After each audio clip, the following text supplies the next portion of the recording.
तलबा ने इस्लामाबाद से अपना एहतजाज रिकॉर्ड करवाना शुरू कर दिया। शहबाज हुकूमत ने और मरियम नानी ने तलबा को हल्का ले लिया और उनके खतरे को नजरअंदाज कर लिया। अब तलबा का कहना है कि हम अपने शेर लीडर इमरान खान को लेकर घर वापस जाएंगे। इंशाल्लाह 8 सितंबर को संजानी के मकाम पे इस्लामाबाद में इंशाल्लाह एक तारीखी जलसा होगा और जिससे हमने साबित करना है कि हम अब हकीकी आज़ादी लेकर दम लेंगे।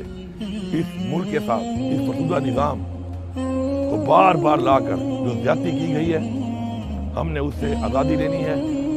अभी आप देख लें कि इमरान खान की हुकूमत में जिस तरीके से मुल्क की मैशत ऊपर जा रही थी, मुल्क में रोजगार था, कारोबार था, बिजली थी, गैस थी, उसके बाद रजीम चेंज साजिश के तहत किया गया।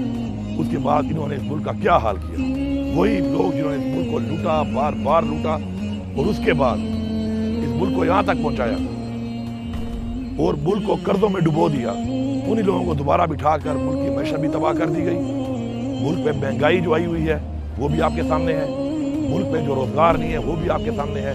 अमन व अमान के जो हालात इमरान खान के वक्त का मुआवजा करें, हर शहर हर जिले से बेशुमार निकलेंगे।